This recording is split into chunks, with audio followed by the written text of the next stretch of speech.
दीपावली के अगले दिन गोवर्धन पूजा की जाती है। लोग इसे अन्नकूट के नाम से भी जानते हैं। इस त्योहार का भारतीय लोक जीवन में बहुत महत्व है। इस पर्व में प्रकृति के साथ मानव का सीधा संबंध दिखाई देता है। इस पर्व की अपनी मान्यता और लोककथा है। गोवर्धन पूजा में गोधन अर्थात गायों की पूजा की जाती है। शास्त्रों में बताया गया है कि गाय उसी प्रकार पवित्र होती है जैसे नदियों में गंगा।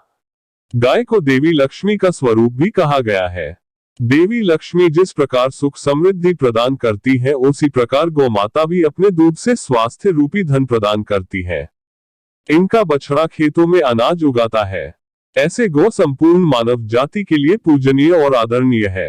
गौ के प्रति श्रद्धा प्रकट करने के लिए ही कार्तिक शुक्ल पक्ष प्रतिपदा के दिन गोवर्धन की पूजा की जाती है और इसके प्रतीक के रूप में गाय की।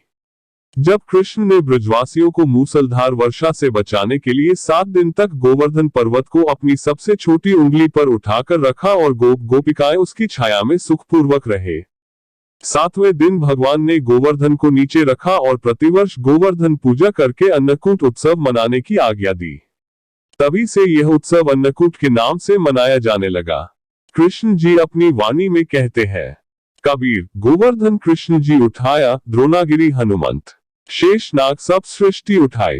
गोवर्धन पूजा के संबंध में एक लोकगाथा प्रचलित है। कथा यह है कि देवराज इंद्र को अभिमान हो गया था। इंद्र का अभिमान चूर करने हेतु भगवान श्री कृष्ण, जो स्वयं लीलाधारी श्री हरि विष्णु के अवतार हैं, ने एक लीला रची। प्रभु की इस लीला में यूं हुआ कि एक दिन उन्होंने देखा कि सभी ब्रजवासी उत्तम पकवान बना रहे हैं और किसी पूजा की तैयारी में जुटे।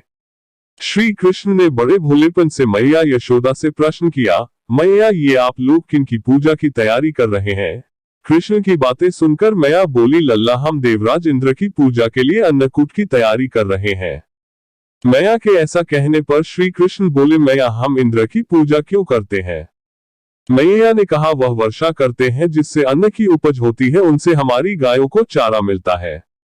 भगवान श्री कृष्ण बोले, हमें तो गोवर्धन पर्वत की पूजा करनी चाहिए क्योंकि हमारी गायें वहीं चरती है। इस दृष्टि से गोवर्धन पर्वत ही पूजनीय है और इंद्र तो कभी दर्शन भी नहीं देते, वह पूजा न करने पर क्रोधित भी होते हैं, अतः ऐसे अहंकारी की पूजा नहीं करनी चाहिए। लीलाधारी की लीला और माया से सभी ने इंद्र के स्थान पर गोवर्धन पर्वत की पूजा की। देवराज इंद्र ने इसे अपना अपमान समझा और मूसलाधार वर्षा आरंभ कर दी। प्रलय के समान वर्षा देखकर सभी ब्रजवासी भगवान कृष्ण को कोसने लगे कि सब इनका कहाँ मानने से हुआ है। तब मुरलीधर ने मुरली कमर में डाली और अपनी कनिष्ठा उंगली पर पूरा गोवर्धन पर्वत उठा लिया और सभी ब्रजवासियों को उसमें अपने गाय और बछड़े समेत शरण लेने के लिए बुलाया। इंद्र कृष्ण की यह लीला देखकर और क्रोधित हुए, फलत वर्षा और तेज हो गई। इंद्र का मान मर्दन के लिए तब श्री कृष्ण ने सुदर्शन चक्र से कहा कि आप पर्वत के ऊपर रहकर वर्षा की गति को नियंत्रित करें और शेषनाग से कहा आप मेढ़ बनाकर पानी को पर्वत की ओर आने से रोकें। इंद्र निरंतर 7 दिन तक मूसलाधार वर्षा करते रहे। तब उन्हें लगा कि उनका सामना करने वाला कोई आम मनुष्य नहीं हो सकता, अतः वे ब्रह्मा जी के पास पहुंचे और सब वृतांत कह सुनाया।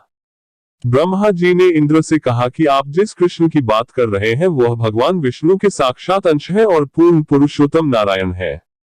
ब्रह्मा जी के मुख से यह सुनकर इंद्र अत्यंत लज्जित हुए और श्री कृष्ण से कहा कि प्रभु मैं आपको पहचान न सका, इसलिए अहंकारवश भूल कर बैठा।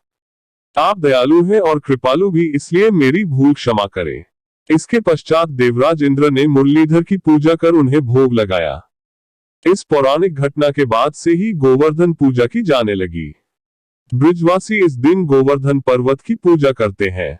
गाय बैल को इस दिन स्नान कराकर उन्हें रंग लगाया जाता है व उनके गले में नई रस्सी डाली जाती है।